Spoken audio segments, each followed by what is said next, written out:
Okay, let's get started today. Thank you all for coming today for this great event.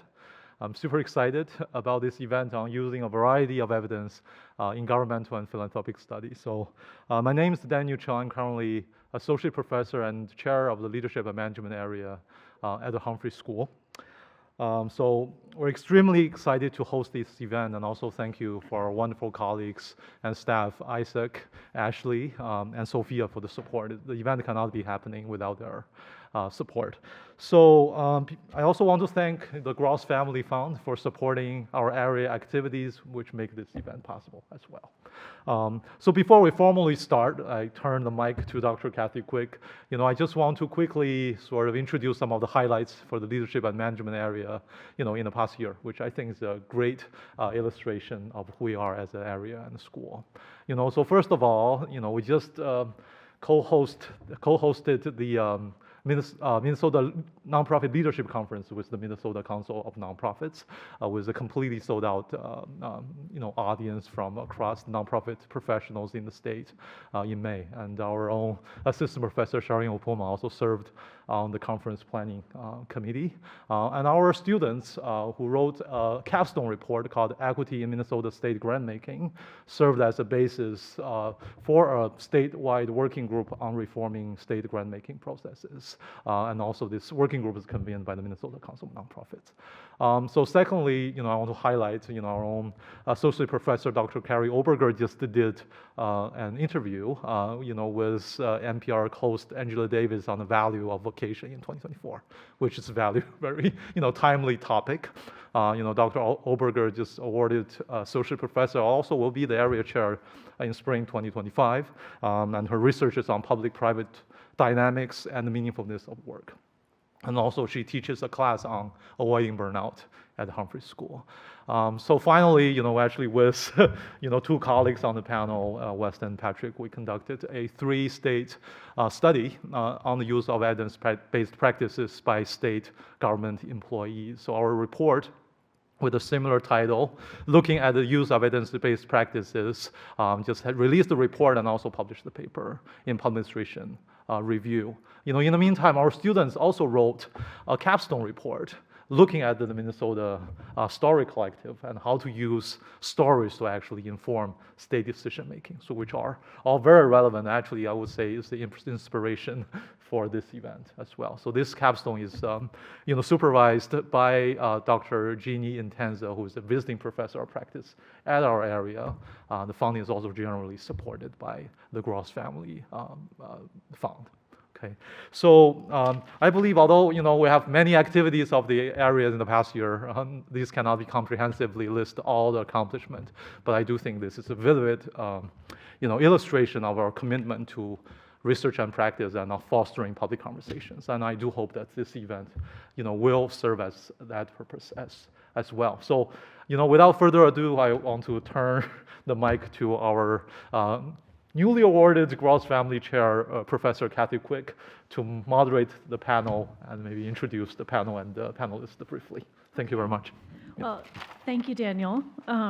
Also fairly recently tenured and an accomplished scholar and mentor. I'm really glad to be here with all of you, and to those folks online as well, welcome. Before I forget, I also want to reassure the folks who are online that if you post questions, we can see them and we will attend to them. So please feel as if you are also part of the room here. I'm just very glad to see everybody and to be here for this important and timely discussion on the use of evidence by governmental and philanthropic organizations. I'm just going to begin with a very brief round of introductions. I'll ask you to briefly introduce yourself.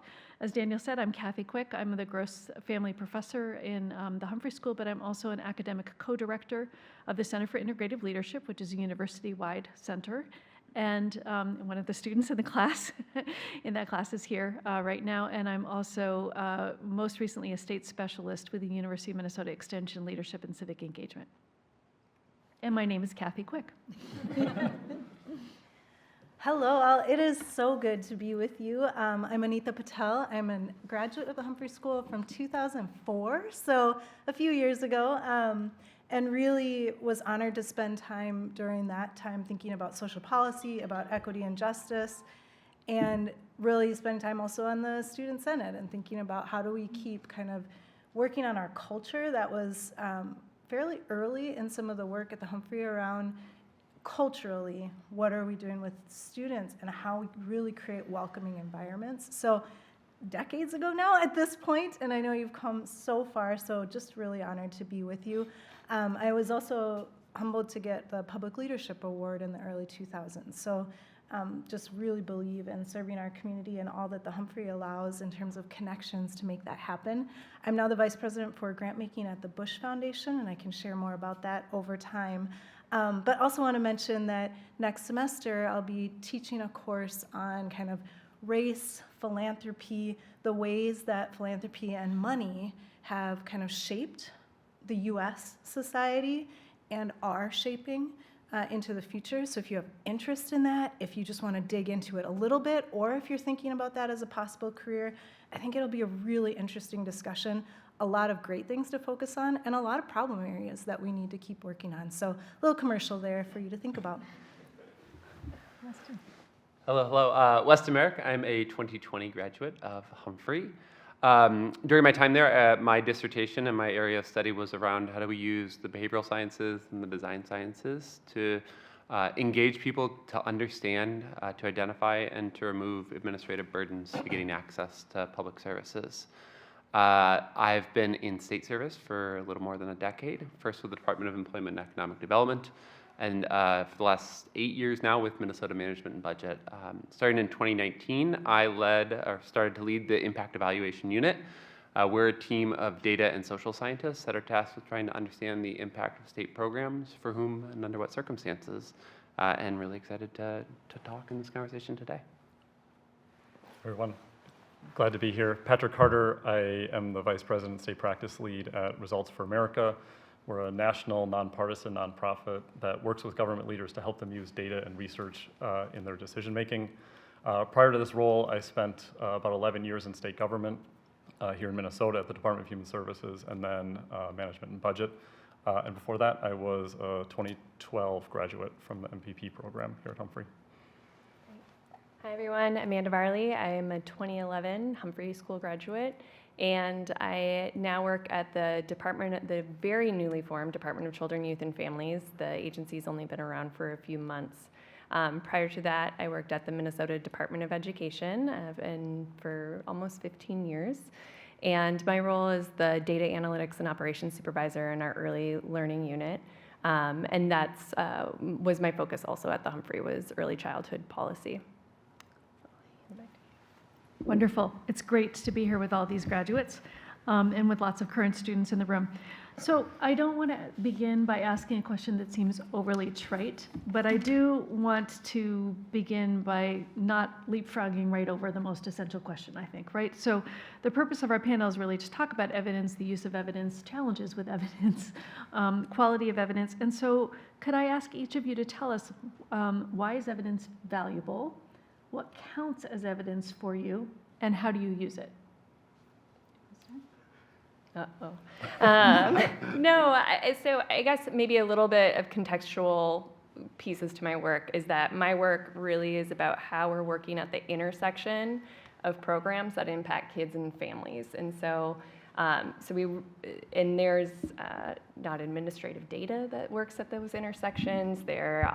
So a lot of and as public servants, we have a lot of ways that we impact small p policy. And so our job is to implement policy or federal programs, and we make constant decisions around how we communicate, how we create applications, how we create policy manuals, how we do IT projects. And so within that, there's not strong evidence in a lot of those spaces. And so I think of evidence as quantitative or qualitative data, whatever information we can have to make the next right decision, and then having a process to continuously evaluate it and figure out what the next right decision is, and continuously pivoting. So I'd also like to zoom out a little bit and kind of lay, like, what's at stake here when we're talking about using evidence in government funding. We estimate that there's about $2 trillion spent every year at the federal, state, and local levels intended to improve economic mobility for people across this country. About 2% of that $2 trillion goes towards something that has some track record of success. So we have a lot of runway to spend those dollars in vastly improved ways and with lots of creativity. At Results for America, we work with government leaders to help them do that, making changes to those kind of inside bureaucracy processes, whether it's building budgets or allocating grant dollars, so that they define what they mean by evidence and they prioritize that in the allocation of those resources. For myself, I think of when you ask the question of how do you define evidence, I think of evidence as information. It helps answer certain questions. And most often in government, there's two types of questions that are being asked. Does it work? And how well did it work? And why is it working? Those sorts of questions. To the did it work question, I generally think of that as impact evidence. And the only way, at least in my opinion, to get impact as evidence is to have some sort of counterfactual and some controls in place. For implementation evidence, answering the question of why did it work, how did people experience the program, was it implemented with fidelity? There are lots of mechanisms to answer those questions as well. But thinking about it as impact evidence, did it work, for whom did it work, there are certain methods that I think help answer those questions better than others. And then implementation evidence. There are methods and mechanisms that can rigorously assess whether or not you implemented a program well and how people experience that program. I think those are excellent. And I love that they started with the macro. Maybe I can start from the micro. What I think about a lot is the individual decision maker, and decision makers in government, as Amanda was starting to allude to, is a lot of people. A lot of people are making choices about the policies, the grants, and the people we serve or do outreach to or try to serve. And so there's a lot of people. So most people in my mind, most bureaucrats, most civil servants are decision makers. And those decision makers are making really important decisions about who's going to be able to receive services that may very positively impact their lives. And so we do a lot of work to try and create evidence that meets the needs of the individual sitting in that seat, that are trying to think about how do we better serve Minnesotans. And so when I think about evidence, I think a lot about that context, about whether evidence is useful to the individuals that are sitting in those seats. And that then goes back to kind of what Patrick was speaking to, and that definition of evidence that we'll get in here in a second, the idea of a hierarchy of evidence, sort of just ignores that person sitting in the seat who's really asking, what's the information I need to make the best possible decision? What can I use right now to effectuate the aims that I've been given here? And so thinking a lot about whether it's qualitative, quantitative, or mixed, being able to provide information that's actually going to be useful and resonant with the person that is making the choice is really, really important. Thanks, all. Okay, so I asked for permission to take the mic out of the stand. If it's not working for anyone, if it's making you nervous, let me know. But just felt more comfortable. So I, as I mentioned, come from philanthropy. So we maybe have a slightly different, although related, twist on what folks are thinking. So Bush Foundation exists to inspire and support creative problem solving within and across sectors so that all people can thrive. And when I talk about the Bush Foundation, I'm not talking about the beer, I'm not talking about the beans, I'm not talking about the political family. We have our roots in 3M. So Archie Bush was one of the people who started 3M. We all know there's positives and there's some really big negatives of the work that 3M has done over the years. But the pieces about innovation, about how we think of creatively taking on problems in our community are the threads that run through the Bush Foundation. And so for us, when we think about evidence, Patrick, you mentioned evidence as information, we think a lot about evidence as inspiration. So for us, we're thinking about when we are looking for quote unquote evidence, what is it that we can share that helps people to learn about how did a group really creatively take on a problem or a solution in their community? What did they learn from that? What worked? What didn't that could maybe help someone else leapfrog? And then what is it that those folks who did the work can find inspiring about telling their own story? So there's also a question of who owns that evidence? Whose information is it? And then the last thing I'd say is we feel pretty conscious and responsible for also sharing evidence about how we are doing. Where are our resources going? These are actually community resources, so we need to be transparent about what's happening with them and our role in kind of evaluation and learning as well. So it is not just a one-way street. This is something where we have accountability while sharing the inspiration that we're asking for with others. Thank you. I feel a rich discussion already brewing here and coming on. Isaac, let me just do a check. We doing okay on audio? Great, thank you. I'm going to start with you, Patrick, this time. Let me just ask a question. You know, for better or worse, there is a perceived hierarchy of evidence, and I hesitate to even say this out loud because I prefer to challenge it myself. But in many ways, we know that quantitative data is often considered more objective than qualitative data, and that sometimes the views of stakeholders who really have a direct experience or need or interest in something are simply regarded as anecdotal or dismissed as biased. And so I want to engage in that a little bit and ask each of you, what is your favorite form of evidence and why? And have you had any eye-opening experiences that illuminated for you the value of a type of data that might not have been your own first go-to? Yeah. So in terms of favorite, I'm going to take a little spin on it. And I think my favorite is a program or an intervention that has both impact as evidence, as I described earlier, and implementation evidence, where you have kind of strong, robust, quasi-experimental, experimental evidence happening, but you also have that implementation evidence. You have stories from people affected by it. You have an understanding of how they experienced the program, an assessment of how well it was implemented. Because when you have both of those things, you have a really robust package demonstrating that this program works, or why it doesn't work, or how it works. A recent example of this is, I think, some of the universal basic income research, where there's been lots of research happening sort of all at the same time, with really rigorous quantitative analyses happening. At the same time, you get impact stories from individuals both participating in UBI and those not participating in UBI. And I think the continuum of research that's happening there has been really interesting to see.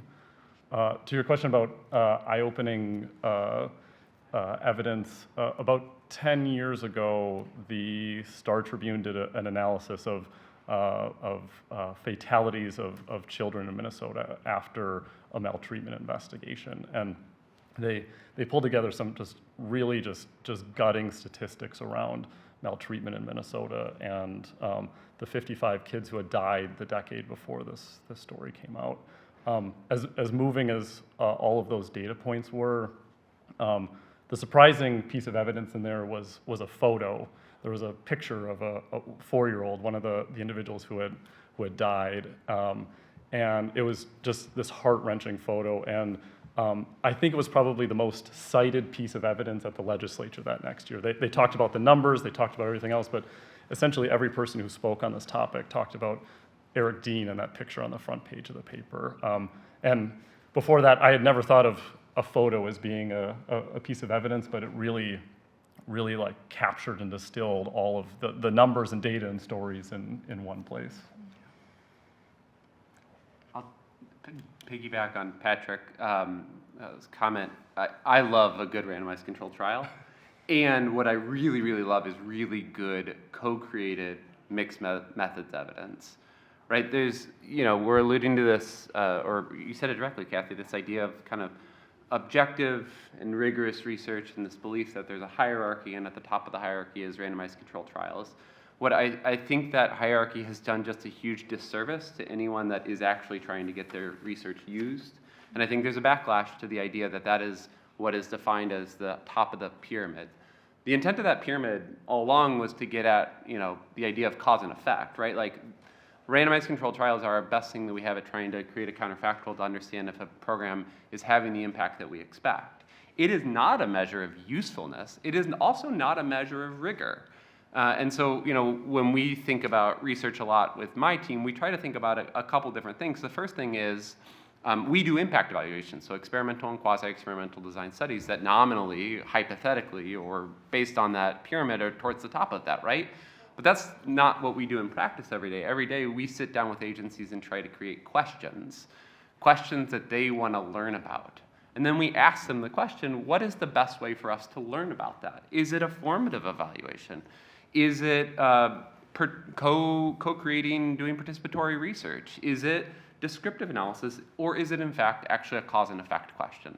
So that's the first thing we have to do, is not think about what is on the top of this hierarchy, get rid of the hierarchy. Instead, think about what is the right method to then answer your question. And then the second thing, the second component, which I believe is completely separate, is rigor. Rigor is the idea that you are executing those methods correctly. You are accurately understanding what is happening in either a group or at the whole population. And so for an impact evaluation, it cannot answer the questions well of what does a community need, or what direction should we go in the future. Instead, it is answering cause and effect, did this have the impact we expect? And so what we really need to be able to get inside the black box that is an impact evaluation is really good qualitative work. That's the type of work, qualitative and descriptive, that tells us where we should go next. The example I'll give, a study that my team led that I absolutely love was a number of years back, started work around peer recovery for substance use disorder. This is a program where you take individuals that have the lived experience in substance use disorder, they are in long-term recovery, and you put them aside next to somebody that is either still actively in use and trying to mitigate the harm of that use, or they're in short-term or they've just entered into recovery, to try and bring them along with a peer to better sobriety or reduced use, less harmful use. And so that is a program that many well-done RCTs has shown to be an effect, but those RCTs were at a really small level, 30, 50, 100 people. A couple years back, Minnesota added it to its Medicaid benefit, and so now this service is covered by Medicaid. And there was a statewide implementation of substance use disorder peers. We, as a team, I believe, did the first study in the country at looking at this when you implement it statewide. And what we found very, very quickly in talking and co-creating research questions on the ground with the organizations that were implementing it and the experts at our Department of Human Services, and looking at the administrative data and starting to get a sense of descriptive data was, you know what? It doesn't look like this program is implemented as intended. We're expected to get a minimum of 7 and really maybe 40 sessions with a peer. Our anecdotal data, our qualitative interviews, which I say are anecdotal only because we didn't do systematic qualitative work, it was more less systematically done, is telling us that, like, on average, the median individual is receiving 1 unit, 1 session. We cannot expect this to have the impacts, and that's eventually what our impact evaluation showed, is that relative to a comparison group, we were not having the impacts that the community expected of this program. Now, again, we could have stopped there, dropped the report and said, program's not working. Instead, what we did is we worked really intentionally with that community to understand why it wasn't working, and implementation fidelity was part of it. Training and support for peers to be able to do their jobs well was really lacking. There was not therapeutic alliance, or this idea that the person or the peer sitting across from you is similar to you and understands your situation. One of the challenges in the SUD system is that individuals that have criminal justice experience often can't enter Medicaid benefit services. They're restricted from participating. Well, most of the people that have SUD, that this group, this population we were treating, actually did have some involvement in the criminal justice system. So we had all these problems with implementation that we needed to do something about. And so we were really grateful to be able to gather that information, put it into a report, and more importantly, work with the Department of Human Services and providers to write a governor's proposal that became law that tried to address and actually fix these problems. So instead of just having an impact evaluation that says this didn't work, we did a mixed methods approach so that we could actually say, okay, but what is the future that we actually want with this program? There's so much in what you're raising, and I guess for me, this is both personal and a body of work and a theory, right? So I'll name 2 things and then give an example. I think for me, I want to tell you that quantitative is like my favorite thing, but it's just not. And I'll say why. For me, I'm a biracial person. I'm Indian, Asian Indian, and there was just not enough of me and people like me to ever show up in quantitative data for a very long time. So Weston, you mentioned, like, if we were going to tell the story of how a community is doing, we would be totally erased. And we're not the only folks, right? Many of you know these stories. And so I think qualitative data is absolutely imperative to be able to bring in the voices and the reality of what may get missed when you're looking at scale, and of course, some of the ethical questions of who you can include with quantitative data. So I think for me, that qualitative piece is absolutely necessary. Bringing it to my organization, we serve North Dakota, South Dakota, Minnesota, and the 23 Native nations that share that geography. Simple population numbers mean that we could talk about everyone in those states, and they still wouldn't show up globally. Then let's talk about Indigenous folks, right? These are people that must be part of the conversation. So when we look at methods for learning and evaluation, we are always looking at methods that put qualitative front and center. And I'll just name one example, and we work at a different scale, right? You work at much larger scale than we do when you're looking at numbers. But I think for us, one of the pieces that we feel most responsible to is when we are doing evidence gathering with grantees, folks that we've invested in to do the work that are their ideas. We do not have an issue focus at the Bush Foundation. It is really about what's coming from the community. We will invest in you to make that happen. We we ask them, what are the questions you want to explore? We give them money to explore it. And if they want to work with an evaluator that we know of, that's fine. If they want to work with an evaluator that they know and trust, wonderful. But what we ask is that any evaluator that's working with folks, they bring the data back to the community before it goes anywhere. And I know many of you already have similar practices. Before it goes anywhere, to say, here's what we've heard, here's the sense we're making of it. Do you agree? What would you say? What would you change? This is your information. And then it can become public inspiration for others. But that piece in and of itself, when we have those conversations, and you've probably had them too, unveils so much about communities' experience with evaluation and with evaluators. And the pieces where folks hold so much hope about what can come from it, and the harm that's been done over the years, and the healing that can take place when we actually invest in taking time to be with one another and say, these are your stories. How do you want them portrayed? What do you want to share about them? Not just what we want to say. Jumping off of what Anita has been talking about is my favorite evidence is storytelling. As state program policy folks, we have this like insatiable desire to always get feedback from community members on how they're experiencing our programs. And so historically what this has been is, my team going out to ask a group of people, what's your experience with the Early Learning Scholarships program? Someone else going out to talk about housing, transportation, whatever the topic is. And then inevitably, people are complicated and multidimensional. And so when someone's talking about access to childcare, they're really talking about transportation, housing, employment, everything else, because it's all connected. And we didn't have a structure. So community members, this is with a grant I run called the Preschool Development Grant, community members were calling us out saying, like, do you people even talk to each other? Like, someone was here last month and asked similar questions about something totally different. We told them these things. What's going on? And so here we are as state employees hearing all of these stories, not having a way to know where they go and how to actually turn them into an impact. And this is just a little bit longer of a story, but speaking of stories, this goes with what Daniel was talking about, the Minnesota Story Collective, which is what I want to tell you about. And so we, at the same time, hearing from colleagues across the country, Kansas was working on a project called Kansas Our Tomorrows, where they had a story collection tool that we ultimately decided to adopt in Minnesota, and it's called Minnesota Story Collective. All of you should go to the website, share your story. But what it does is it has a prompt that says, tell us about a time your family was doing great or you were struggling. And people tell their own story.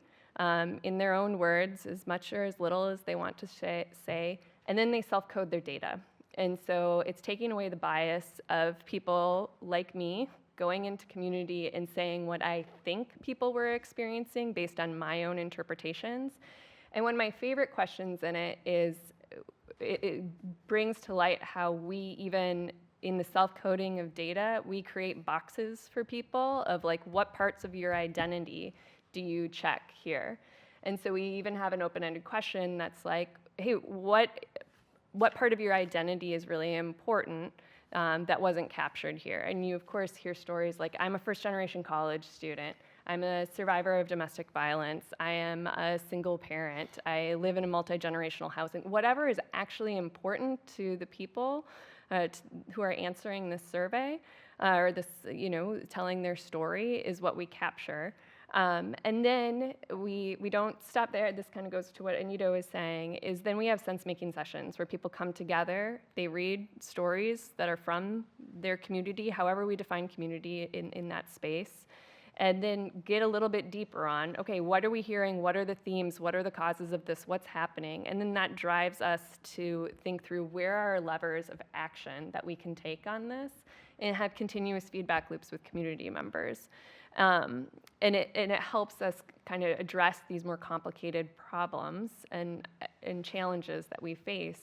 There, of course, is a space for like the quantitative, the qualitative, all working together, and how the quantitative can like build off of what we're hearing in stories and dive deeper. But it's been a really incredible way for us to think collectively about how we're partnering in solutions and using the evidence of storytelling. And I should say that this system is now run by Humphrey alum Molly Sullivan, and sits on a team that's parallel to Weston's at MMB. And so it's also very cool, like where it's positioned next to an impact evaluation team. And so that, yeah. It's my favorite form of evidence, and I'm excited what's possible. You all should tell your stories. Thank you. And I'm also recalling my own experience sometimes when I was working in the Falcon Heights Task Force on Policing and Inclusion. Just hearing a city council member, when people were coming up at a city council meeting and talking about their experiences of racial profiling in the city of Falcon Heights, to have a council member say, we've never heard these stories before, and to see the reaction in the room of the dismissal of people's experience with sort of using that word story to challenge the credibility of people's experience and to cast doubt on it. So I think there's, for my own part, there's a tension between validating stories as they should be and working sometimes against that that prejudice that people have in the way that they can use that in a really demeaning way as well. I don't know if others have had that experience. I'm going to ask two more questions, and then we're going to open this up for all of you to ask questions. So we've been talking about preferred kinds of evidence, how you use evidence. Weston, you talked a little bit about rigor, but sometimes the question of data quality or data preference is not even really particularly salient because there's just a dearth of available data. So I want to ask what you recommend within your own teams and the decision makers that you work with when there simply isn't available data. What do you do? What do you recommend in that situation?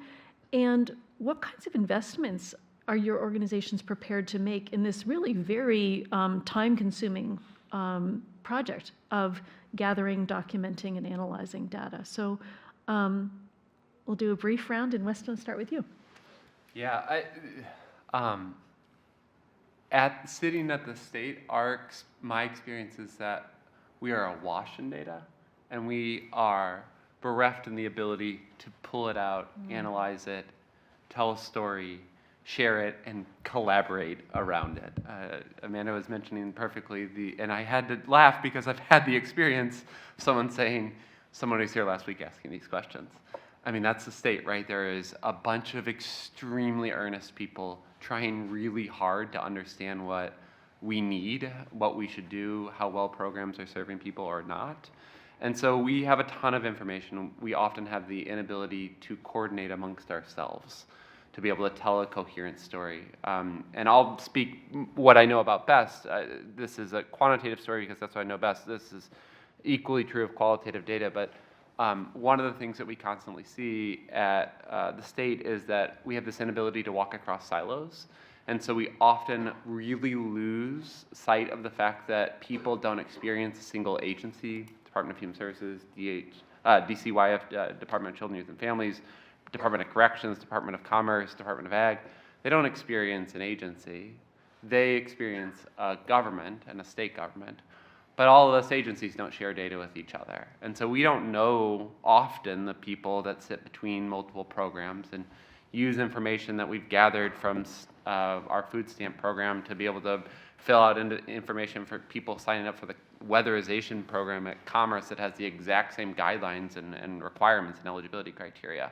And so that's a big problem that we have right now, and what I'm seeing as hopeful investment in creating the types of systems necessary for us to talk to each other, to improve the experience of the customer, and to understand the holistic impacts of our programs. That if we serve someone well in a correctional setting as they're exiting incarceration and get them signed up for healthcare, which they're almost certainly eligible for, we need to be able to measure not only how that affected community safety and recidivism, but also how it affected future health outcomes. And so there is a lot of investment happening here at the state in this space, and we are woefully behind other institutions. We're woefully behind even many other states, but there's progress towards trying to make sure that we actually understand that our programs and the people that they serve don't view us as a single agency. They view us as a whole enterprise, and we got to do better by it. And so big investments happening there, but it's just going to take a really long time.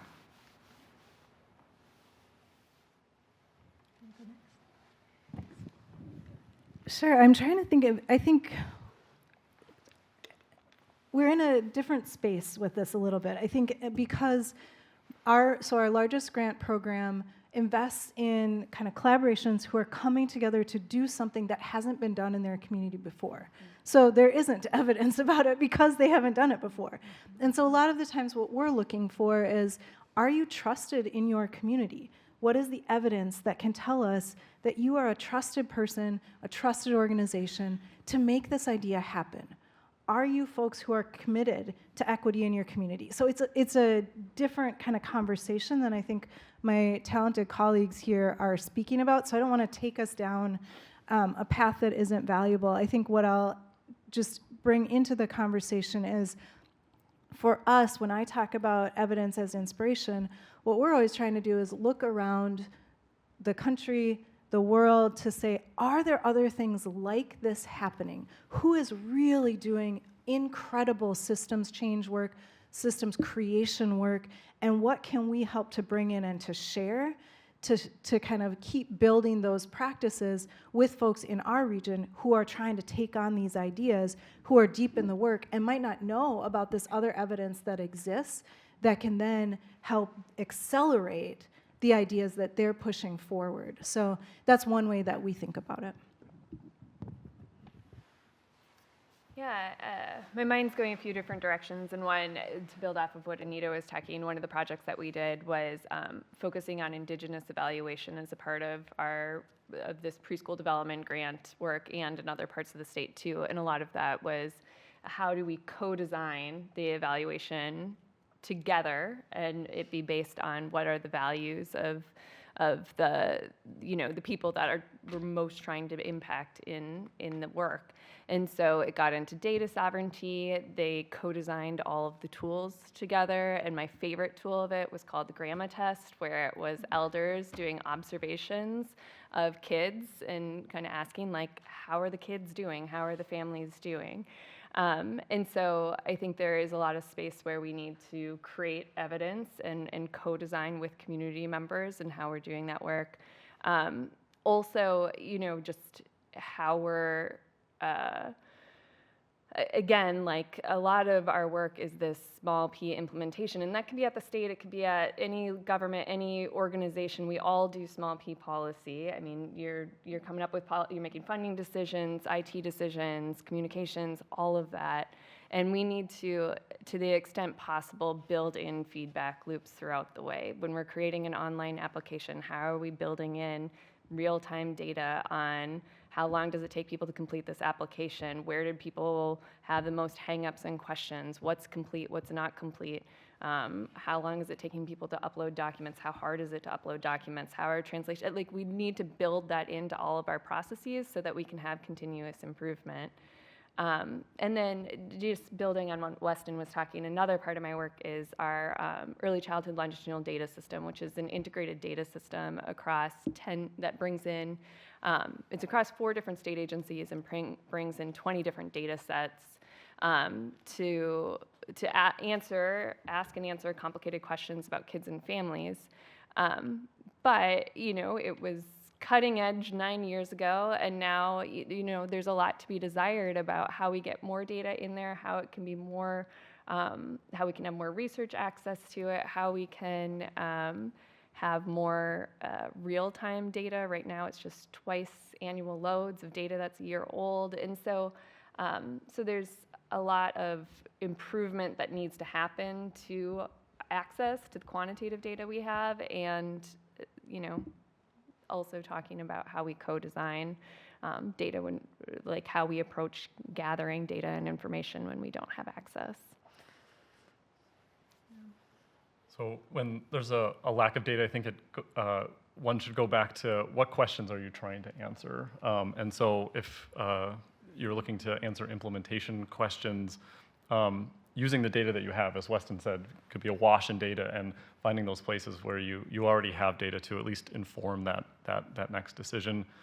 If you're looking for, there's a lack of data around impact evidence.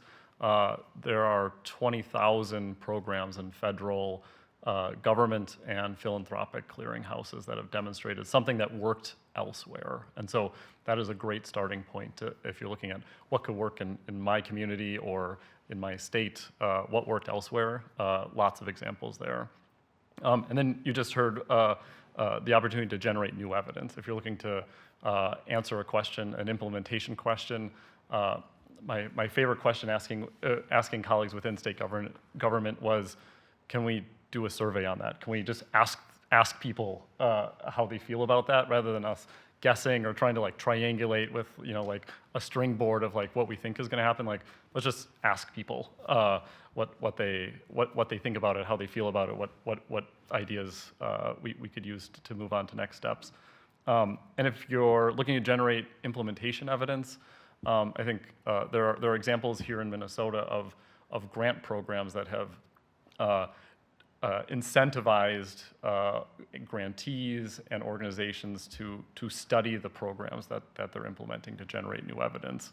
In other cases, units like Weston's have done that for them, or partnering with the University of Minnesota or JPAL or other organizations to conduct an impact evaluation. But that needs to be done thoughtfully.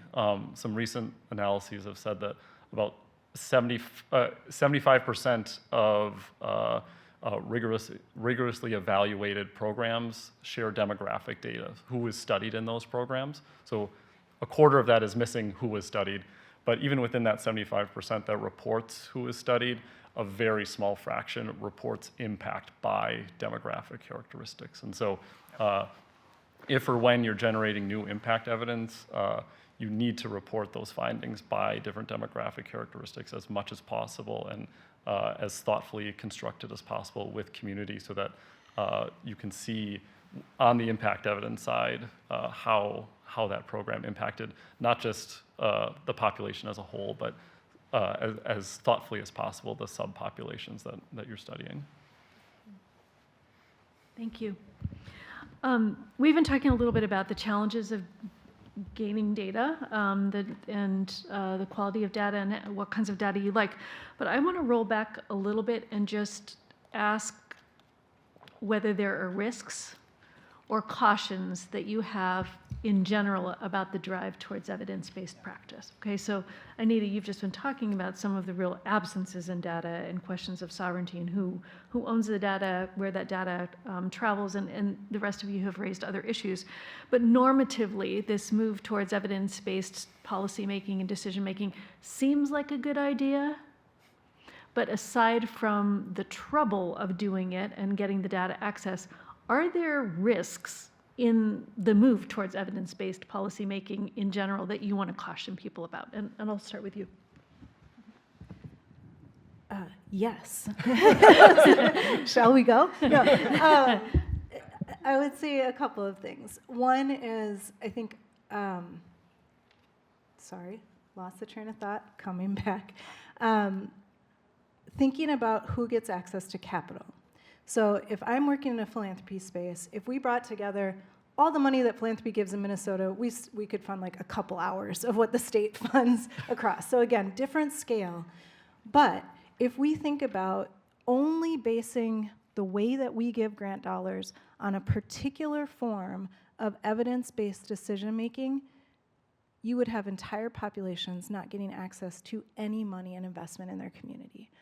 And that's why I think it is so critical to have conversations about what is the variety of evidence you're using, who is making those decisions. So I think that's a big risk. I think a second risk is related to that, which is, so early in my career, I was part of a foundation that gave money for folks who were working on the language at that time was sexual health, reproductive rights conversations, and really helping young people understand their decisions when it came to their choices around whether to engage in sexual behaviors or not. That foundation said they would only invest in programs that used evidence-based practices. Now at this time, this was the early 2000s, evidence-based practices did not work with Hmong populations. They did not work with indigenous populations, right? So you had folks who could never get that money. And so we changed that, right? But so related to the first risk. I think the second risk is that we start to assume control that we don't actually have. It's a figment of our imaginations that we can actually have evidence for all the things that we want to invest in, particularly when you're working in systems change or systems creation.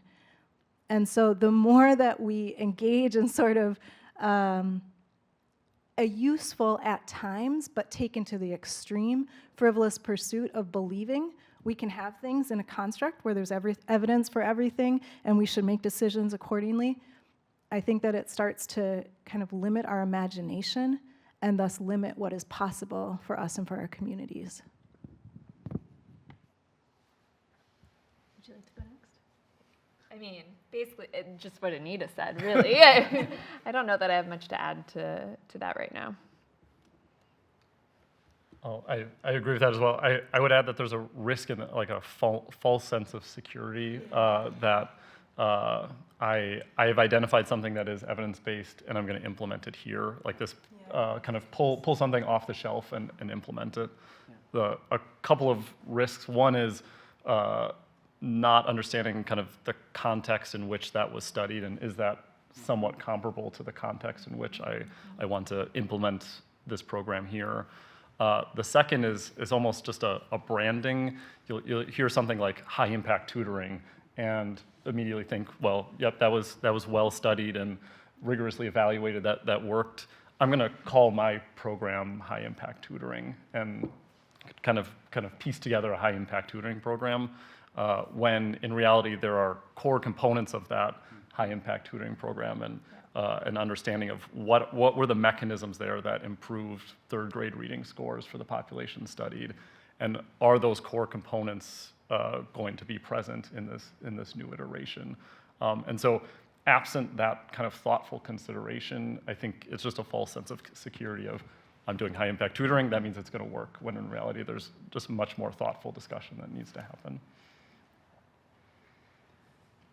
Do you want to respond? Go ahead. You can go and then I'll go. Okay, perfect.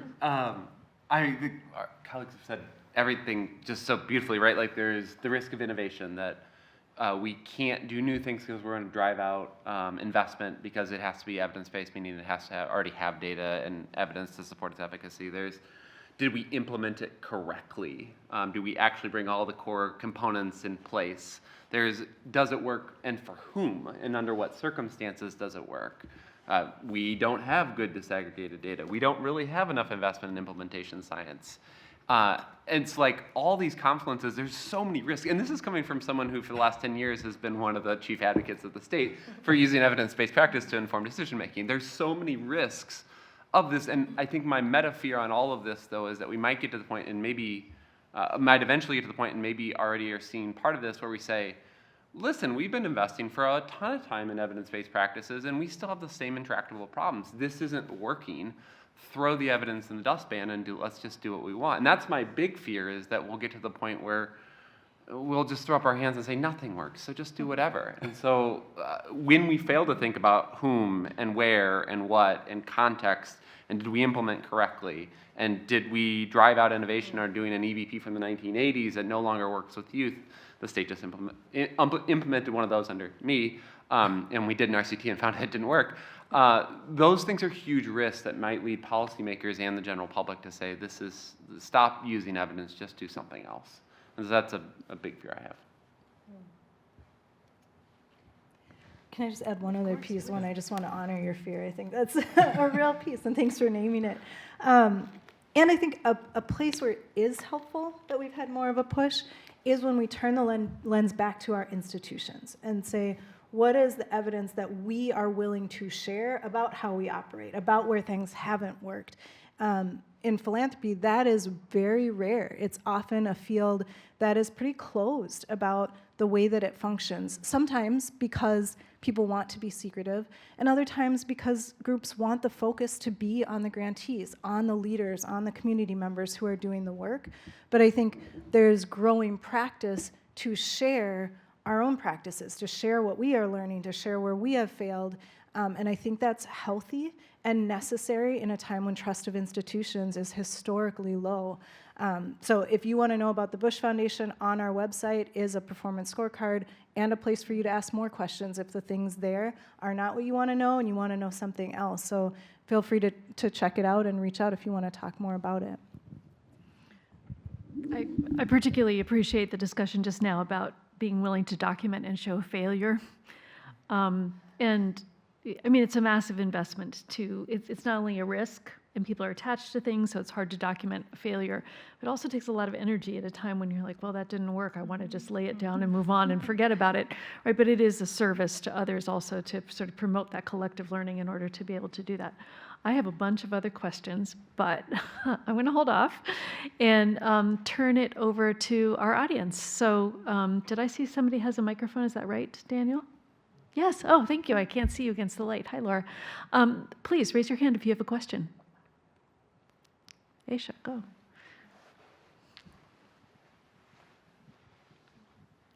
Hi. Is it on? Yeah. Cool. I'm Asia. I use she, her pronouns. You all talked a lot about storytelling and qualitative data over quantitative data. And in a lot of the communities where programs pop up, it's due to there being some sort of problem or issue or something happening in a community, or a community is disenfranchised. How do you use storytelling and qualitative data to create policy change in a way that's not exploitative of the people in these communities? Yeah. So one of the projects that we worked with, this was very much came from advocates, grassroots advocacy, was the Community Solutions grants. I think it's the Community Solutions for Healthy Development of Children, might be the name of it. It's out of the Department of Health. And their grant making was under the correct assumption that communities know the challenges that their communities are facing, and they also have the solutions to them.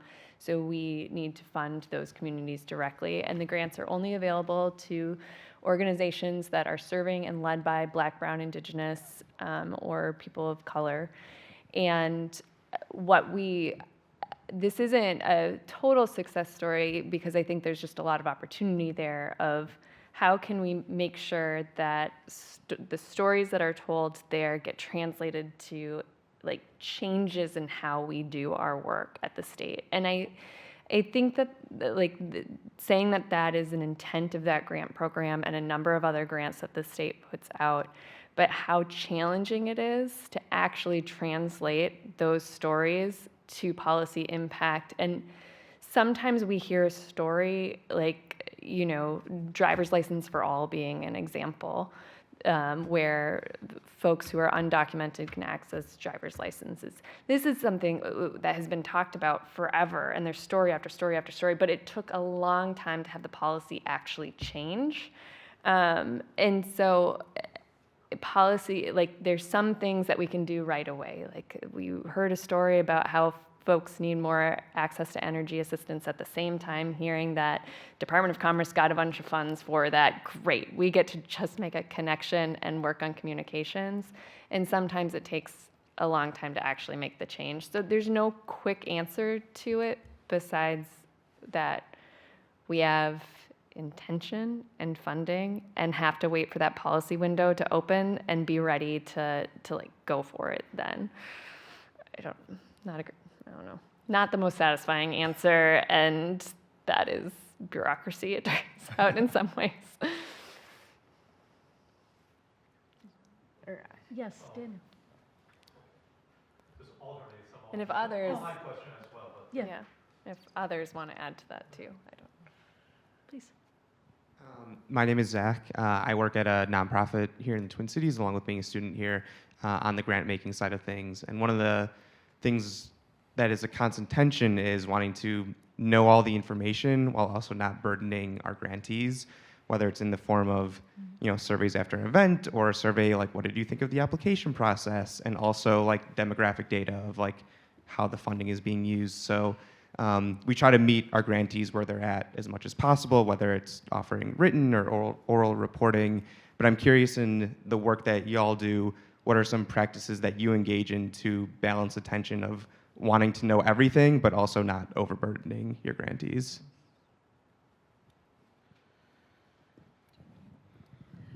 Hey, that's a great question, and I know the struggle. I think a couple of things quickly that I would say is we have some pretty honest conversations with our board about what do we actually need to know, what helps them to continue to have faith that we are working to the mission of the organization, so that we can be clear on, even though it would be awesome to know everything, here are the two things that we really need to be able to know to share back with them.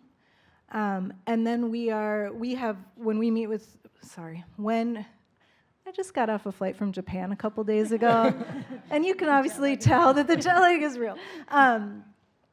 When we decide to invest with a grantee, we sit down with them. We have the grant-making officer, the communications team, the evaluation learning team, all in that meeting together. And we talk about, okay, here's a couple of things that our board really wants to know, or that are the reason we selected you, so that we can be really clear, this is what we're hoping, we heard from you, you hope is the outcome of the grant, and here's what we saw and why we're doing it and what we want to learn about. And then, what do you want to know? What is it from this that you want to find out? And we have really constant conversations internally with one another when we start getting into the like, oh, wouldn't it be cool to know this? Oh, wouldn't it be cool to know this? We go back and we say, okay, here are the couple things that we agreed with one another, with the grantee, that we're going to do. And it's really helped us to kind of bring back some of the demands that were placed on them. Not perfect, but it's been really helpful. Yeah, please. How do you balance a further tension of wanting data for evaluation purposes, but also for like advancement and fundraising purposes? Yeah, it's a great question. And for the Bush Foundation, we're a private foundation, so we are in the space where we don't have to raise money. We have the endowment from Archie Bush. So it's a little bit of a different space. What we're thinking about in terms of quote-unquote advancement is how do we tell stories to keep inspiring others to solve problems and learn from what these grantees did, and to bring attention and resources to the grantee so that they can keep building what they want to do. And that's why the communications team is part of that very initial meeting. Again, so that is really hearing with the grantee what's valuable to them, so that it doesn't get to that space, Asia, that you talked about earlier with being exploitative, right? Like, what is it they want? How do they want to tell their story? So it's a little different, but that's how we approach it.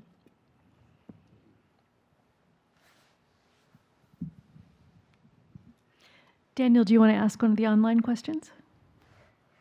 And then we'll go to you. Yeah.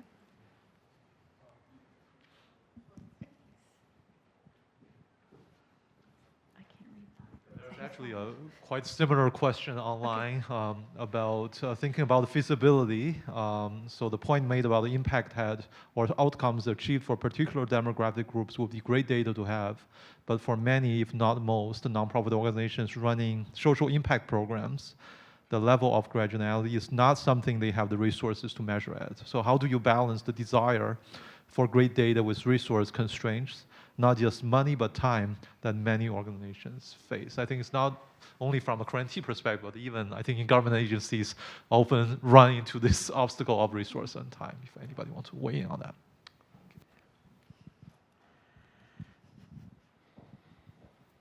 Who would like to take a shot at that? Amanda's laughing. It seems like there's something there. Well, no, I don't want it. I think we'd all have really unsatisfying answers. Yeah, I think that we're just about to disappoint you probably. It's just like, yeah, there's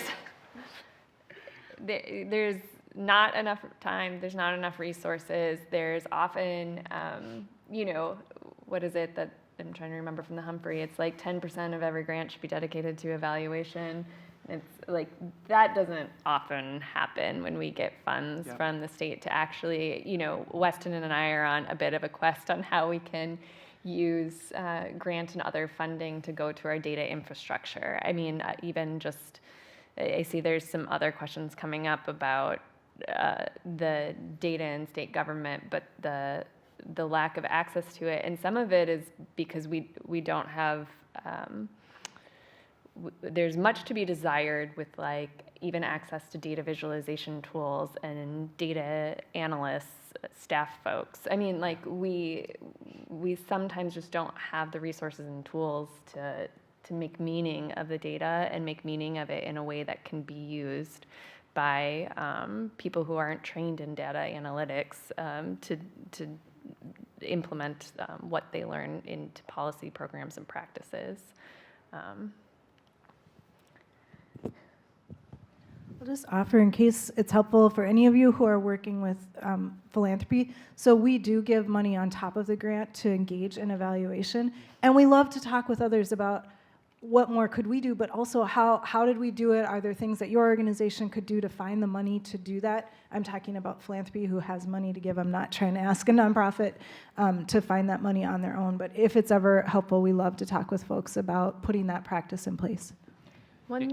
Really quick, one thing, we're of course working on equity and grant making in as many ways as we can, and one of the things that we've started building into some of our grants is a 30-minute consultation with a data analyst who will go through public data and basically give you the data for the section of the grant that says tell us the demographics of your community, because we know that is often a specialized skill, and they're using tools like our longitudinal data systems and others to do a consultation. I think that's a perfect response. We've heard it from your question, we hear it from here, and these nonprofits putting a ton of pressure on themselves to show impact and value. And I think that should be institutions' job, right? Yeah. Like, just like Amanda said, giving time and resources to people that know the data well. Our team does something very similar. We staff the Opioid Epidemic Response Advisory Council, and also counties and the state and tribes giving away, investing with settlement dollars for opioids. And so we make our research scientists and our analysts available to try and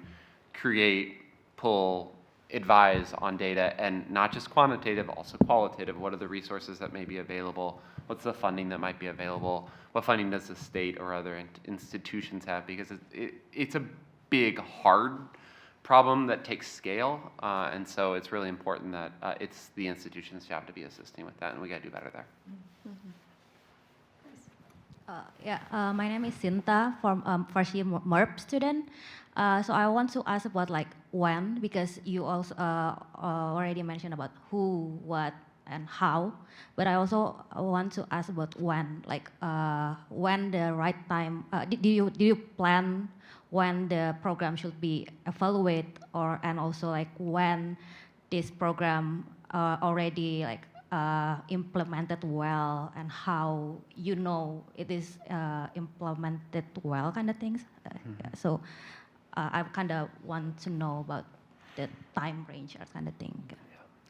I don't have a great answer to this, besides so often we're given a grant or a legislative mandate or whatever that says pilot this program in 2 years and tell us if it's successful. Yep.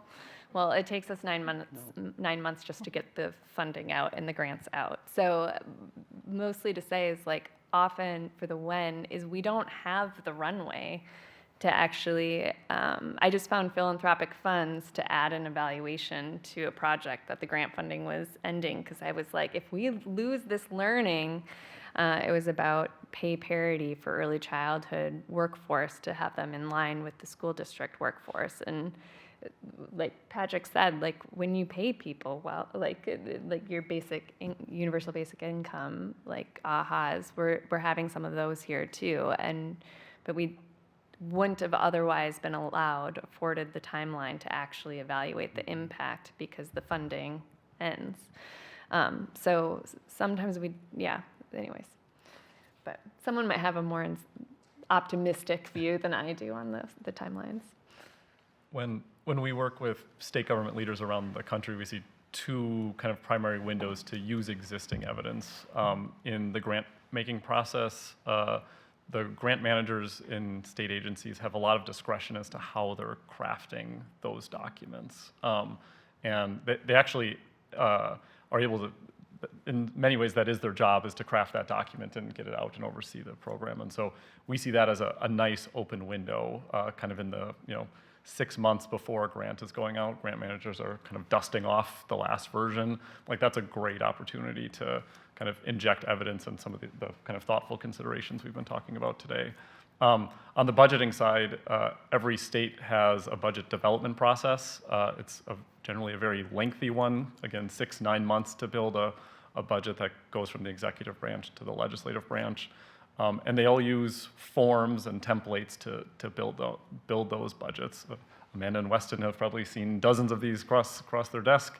And again, we see that as an opportunity when the central budget office is building and designing those forms. They're deciding how, in the case of Minnesota, tens of billions of dollars are going to be allocated over the next 2 years.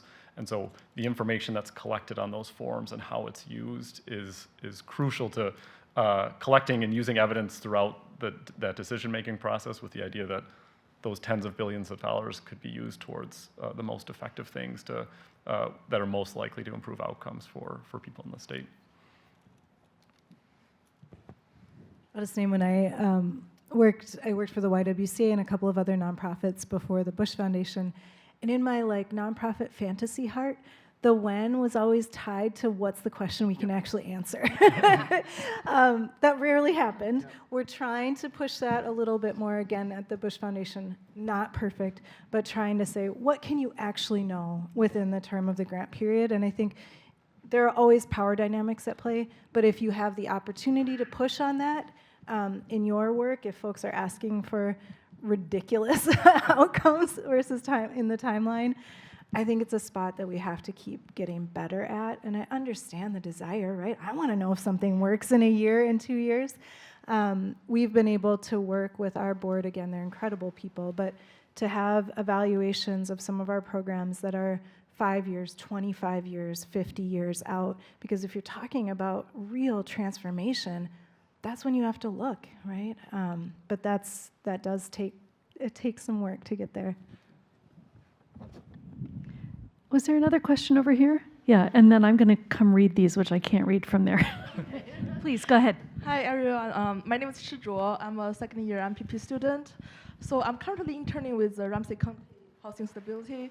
And in my work, I just find that prioritization is the key issue we discuss every day, because in the world of housing stability or homelessness problem, it's just so little resources and so much needs out there, and you have to make decisions, and really hard decisions, to decide what to fund and what's not.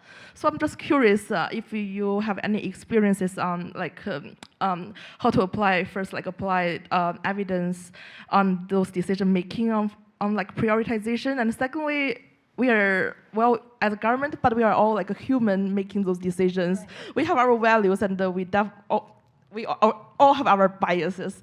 So I'm kind of curious, how do you like implement the decision making with evidence, but also be aware of your value and how to make it like equitable, yeah, for everyone?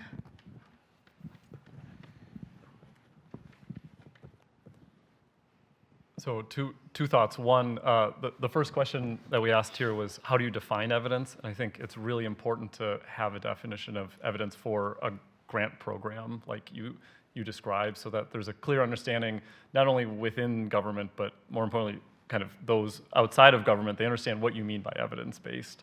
And that doesn't necessarily mean that you need to have a bar, like anything above this is evidence-based, but just maybe even having categories so that you can have a common understanding of this is a new innovative program, and this is what we mean by innovative program. It's never been tried before, or it has been tried or piloted. Here's what we mean by a proven strategy. It means ABC. So there's common terminology there. So defining and then having a clear structure for how are you going to use that definition. Do people get bonus points for meeting one of those tiers? That's a common way to sort of at least incent a little bit, kind of maybe do no harm. You're putting a little bit of wind in the sails of those things that meet some of those criteria to give them a boost on the scoring side. So just two thoughts. So kind of defining and then prioritizing somehow in the scoring structure. We've seen as effective strategies for what you described. I also hear you completely, like, how do you prioritize this crush? We have an intractable problem, and I'm sorry, it's really hard. And I don't know if you can be in government or be around government and continue and have a career if you're not a pragmatist of like, I think we can do incrementally better. And I think we can use data and evidence to do incrementally better. And we have these tools, resources, partners, and community to try and do it. And so I don't know, that's our work. Like right now our team is working on a really challenging problem around not having enough beds for individuals with mental health needs, right? We don't have enough inpatient beds to nearly fill the needs that we have. Okay, well, the first thing that our team's trying to do is to say there are 6 different systems, maybe 10 different data sets, and we've never had even a holistic understanding of the scope of the problem. And so that's our first step. Let's just describe the problem. Let's describe the population. Let's describe who's here, and let's describe where they're sitting and what they need. We've never done that before. I think if we have that data, it'll probably take our team, our research scientists, a year, 18 months to do that, to integrate that data. But I think if we have that, we might be able to shed some light on ways that we can do incrementally better.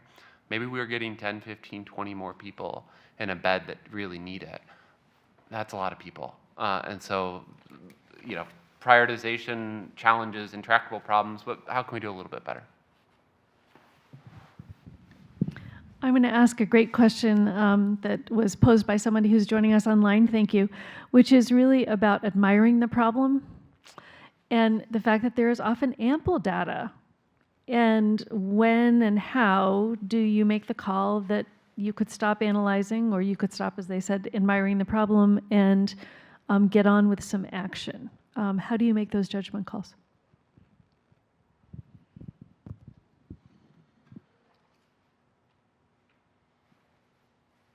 Amanda said policy windows earlier. That's normally our stopping line. Or not stopping line, but like stopping for now. Like we often get policy windows where there's the possibility for action. I'm right, Lindblom, we've all read it.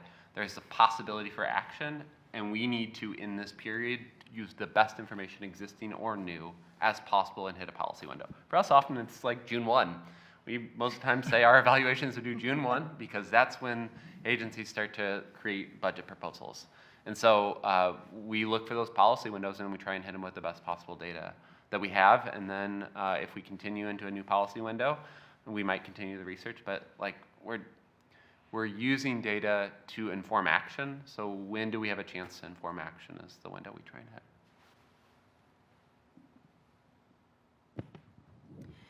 Yeah, I think in philanthropy, we are great at admiring the problem. And I think, so there's a couple of things.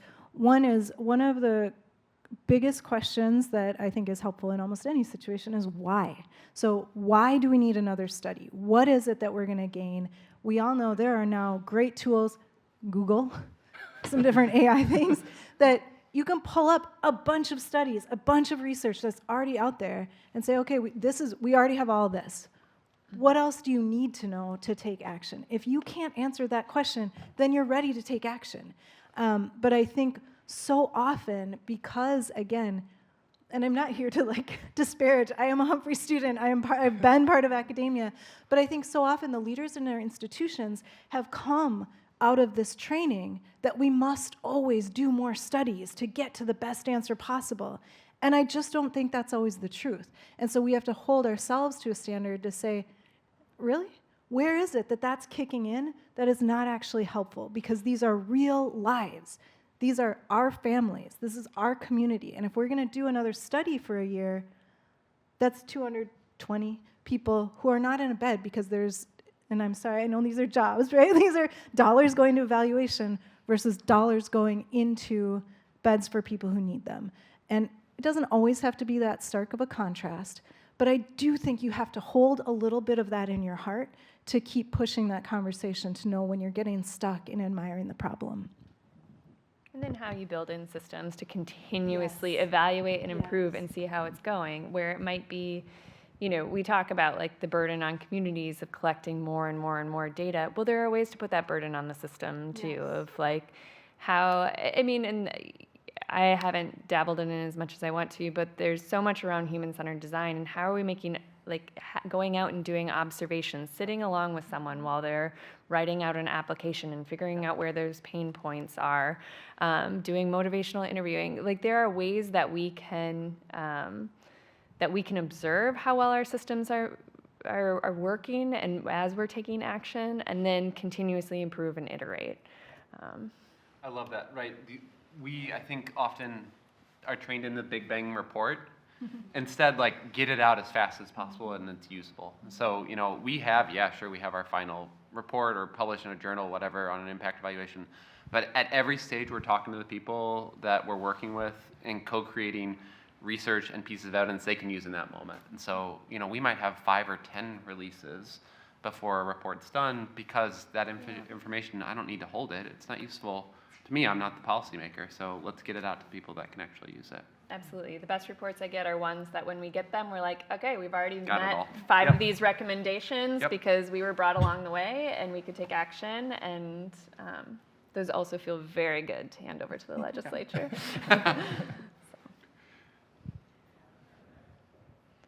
I have another question, but I want to give space for anybody else. Okay, I'm going to ask a question, and then I think we will close by asking you if you have questions for one another or challenges that you want to give to one another as well. My question is about fact resistance. So we've been talking about the use of data, finding data, how much do we invest in finding data, but what do you do when you are face-to-face with someone and you have a mountain, or you have a good quality of data and analysis, and you are face-to-face with someone who simply says, yeah, I don't really care what the evidence says. What are your strategies in that situation? And I'm not making the judgment that the strategy should be to convince them that data is important. What do you do?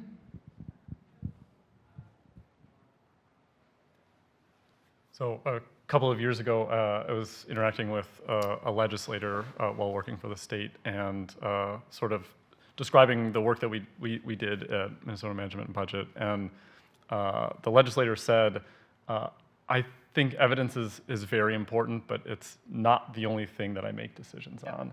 I have to make big P and little p political decisions. I have to make decisions for constituents. I have to make decisions for my caucus, all of these other things.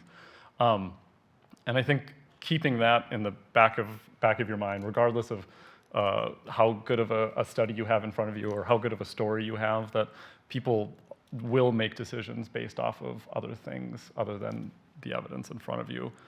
My sort of pushback against that is make evidence at least one of those decision-making criteria, that you understand that you make decisions for a variety of reasons, but evidence should be at least one of those that should have a seat at the table for how you're making decisions, especially when you're making decisions on the scale of billions at the state level affecting 6.5 million people or more. That evidence should have a seat at the table. Those other things are relevant and just inherent in the process, but evidence should have a seat at the table. Yeah, that's exactly right. And if that happens and they're a key stakeholder, I probably cry. Because that means I failed. Like, I didn't think enough from the outset that my job is to co-create evidence for our partners so that it's relevant and useful to them. And if this is the end, I cry. If it's not, if it's the beginning, it's like, all right, well, we're going to be sitting here for the next 18 months to figure out, what do you need? What do you want? Because there's nobody that doesn't want more evidence. Because we're humans, we're curious, we want to know, and maybe I need to frame it differently, maybe I need to talk about it differently, but absolutely I need to walk with you for a long time to figure out what is the thing that's going to be compelling to you. So it's co-creation, it's human-centered design. Work with partners from the outset to figure out what are the things that they need to change their mind or to make a different decision. I don't think you failed. I think it's... So a good part of my life and how I met Amanda was I was a lobbyist for early childhood education for this for the YWCA, lobbying in the state of Minnesota. And I think part of what I thought about a lot with that strategy is not just what the evidence is, but who needs to tell it. Where does it come from? And so I think when I'm thinking about your question, I'm thinking about who needs to be moved by the evidence and what actually moves them. And I think sometimes it is, where do they go to the grocery store? Where do they worship? Who are the people in their family? And can we get to them? And I don't mean that in a sinister way, but we've got to be real about the ways that people make decisions, particularly the ways that people make decisions in a really divided country. Because I can give, I grew up in a really small town. I can give my friend all the NPR studies and articles that cite all the wonderful evidence that I want to, and he is never going to believe it. But if I somehow can find a segment from Fox News that tells him a similar thing, even if it's not the way I would say it, he will listen to it. And so I think there's just a piece of, you've got to have strategy with your evidence, and that's what can help make those breakthroughs in those moments. I'll end on one small anecdote that's exactly that point. We, for a while, were trying to reach a senior senator with new information and evidence, and every time we kept coming in to convince them to change their mind, every time they would take our systematic reviews and meta-analyses and then very quickly say, but you know what my dentist was telling me? And so I think my dad's a dentist, so I'm sorry. Dentist. Find out who their dentist is. Convince the dentist. They have to just sit there and listen anyway. So, dentistry. I'm getting this vision of you all impersonating dentists. Put the mask on; they won't know exactly who you are. No, I'm not recommending that. Go ahead, please. On the kind of partisan front here, there are also glimmers of hope. Yeah. So Minnesota and Tennessee are two very different states, two very different executives with different political orientations, but both states have made evidence a priority. Their budget offices, their education departments have really prioritized evidence in how they're allocating state resources. And so it is a very divided country, but there are glimmers of hope in terms of using evidence to improve outcomes, whether you're on the left or the right or somewhere in between. I'm going to take moderator privilege here and just also observe that something I learned from Glenn Singleton around really charged conversations about race is how important it is to be self-aware yourself and to be aware of the other individual too, and your own positions changing over time of whether you're coming from what he describes as the acting, the feeling, the thinking, or the believing point of a compass of action, and recognizing that, evidence is about thinking mostly, but people may be coming just from a, impulse to act. I don't want to hear the evidence. I need to get on with this because this is urgent. Or I have feelings. I have moral beliefs, right, that are not necessarily questions of evidence, but that are about values or experience as well. do you have any provocations, questions, critiques that you want to make of each other?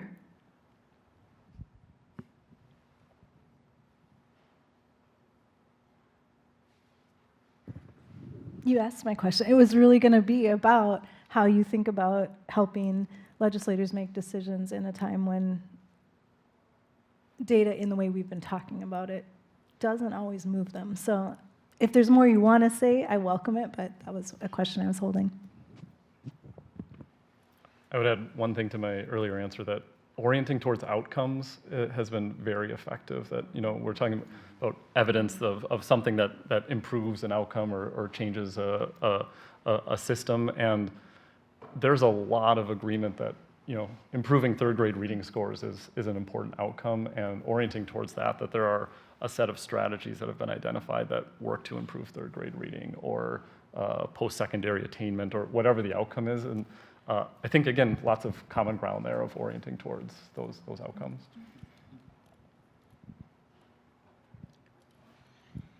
Amanda, Weston? There's a lot. I think one of the ones that really comes to mind for us is, how do we coordinate ourselves better? How do we get to the place where we are creating research and learning agendas at the state that reflect all the knowledge of a really big decentralized state? It's just something that I can't even wrap my head around how we can do, but we have to do. How do we pull up that learning? I mean, right, the foundations and nonprofits are doing innovative things all over the state. How do we know about it? And how do we share amongst ourselves what we're learning?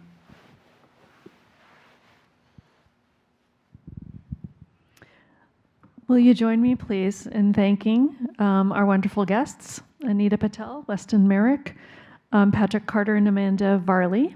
Let's give them a round of applause.